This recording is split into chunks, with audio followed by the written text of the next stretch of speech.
moving away from bigger house, bigger car, nicer things to pouring themselves out, making marriages harder, not easier. In the video, you could tell, even as they were taping it, there were children across the street just waiting for them to be done so they could come over. Yeah, and there was always a knock at the door.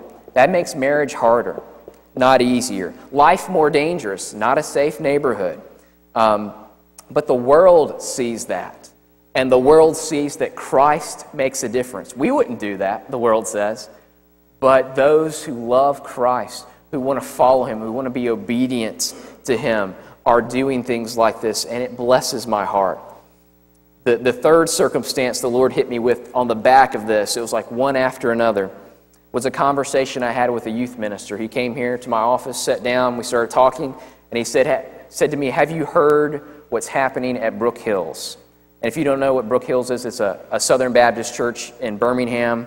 Great pastor there. The pastor's been preaching through the book of James, and he came to his church last week, this youth pastor was telling me, and said, "I've been convicted for a long time over this. I'm going to sell my house. We are selling our house and downscaling, getting a smaller house. We're going to go through our budget, and every item we're going to say, do we need this money doing this more, or do starving children need this money more?"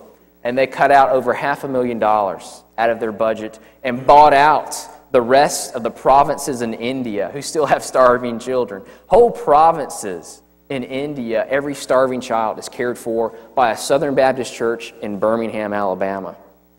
So that really blessed my heart. And as I was talking with this guy, he said to me, in my reading through the Bible this year, I intentionally skipped reading Matthew 25 because I was so convicted by it.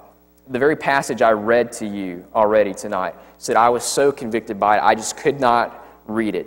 So all these circumstances began working on me, and I began to pay much closer attention to these issues. What actions in this life will have an impact on the next? What does Christ call us to do? And I want to share with you real quickly a couple of passages that the Lord hit me with at exactly the same time. The first is Luke 12. I want you to turn there. If you're in Matthew 25, turn over to Luke 12. Luke 12, beginning in verse 15. A man has come to Jesus and asked him, "Teacher, tell my brother to divide the family inheritance with me." And Jesus basically says, "Yeah, that's not what I came here to do. I didn't come here for that." And then he says in verse 15, he said to them, "Beware and be on your guard against every form of greed. For not even when one has an abundance does his life consist of his possessions." So he gives a teaching, and then he's going to give a parable to illustrate what he's talking about. Verse 16, "And he told them a parable, saying, The land of a rich man was very productive. And he began reasoning to himself, saying, What shall I do, since I have no place to store my crops? Then he said, This is what I will do. I will tear down my barns and build larger ones, and there I will store all my grain and my goods. And I will say to my soul, Soul, you have many goods laid up for years to come. Take your ease, eat, drink, and be merry." And it's at that point I want to stop and ask, what's wrong with that? In the words of Anthony Biddle, what's wrong with that? What's wrong with that? The man had plenty of stuff. He tear down my barns, build bigger barns. That's what you do to store it all. What's wrong with that? God says there is something very wrong with that. Verse 20, "But God said to him, You fool, you fool, you fool. This very night your soul is required of you. Now who will own what you have prepared?" And then Jesus, here's the application at the end. "So is the man who stores up treasure for himself and is not rich toward God." The question Jesus wants us to ask is, what are we going to do with our abundance? This man had an abundance. He made a choice. I'm going to tear down my barns, build bigger ones, store it up for myself, retire. I've got it all stored up for me, years to come. What are we going to do with our abundance? Are we going to store it up for ourselves? This makes perfect sense to the world. That's what I'm going to do, the world says. This man says, I'm going to do it. Are we to build bigger barns for ourselves? What are we going to do? Too many Christians, I'm afraid, and too many churches have bought into this thinking. When you have an abundance, what do you do? What do you do? Store it up. Build bigger barns. What are we going to do with our abundance? Are we going to store it up for ourselves, build bigger barns, or use our abundance to be rich toward God? You see that verse 21? So is the man who stores up treasure for himself and is not rich toward God. This man stored up treasure for himself instead of being rich toward God. What should he have done with his abundance? Should have given it to the poor, fed the hungry. Matthew 25, I was hungry and you fed me. I was thirsty, you gave me something to drink. I was naked and you clothed me. Thus you may be rich toward God. And here on that last day, well done, my good and faithful servant.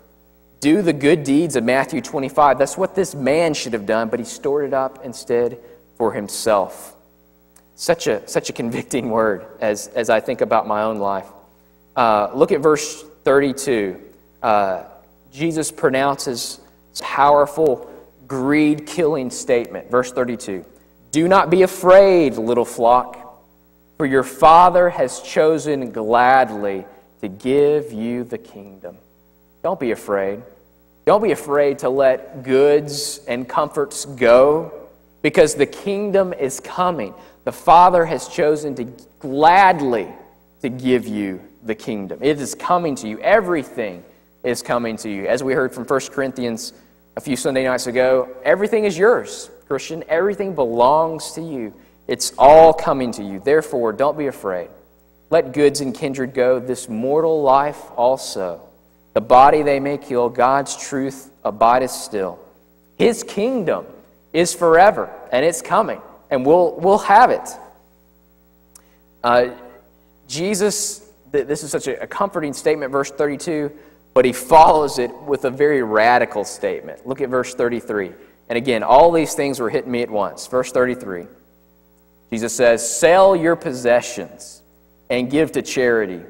Make for yourself money belts which do not wear out, an unfailing treasure in heaven, where no thief comes near, nor moth destroys. I think most of us are old enough to remember the 1990s and the popularity of asking yourself, what would Jesus do? You remember we had bracelets, bumper stickers we put on our car, WWJD. But when you ask yourself that question, I think you better be prepared for a pretty radical answer from Jesus, right? Well, look again at verse 33. What would Jesus do? Jesus, what would you do? Tell us what we should do. Verse 33, sell your possessions and give to charity. Make for yourself money belts that will not wear out.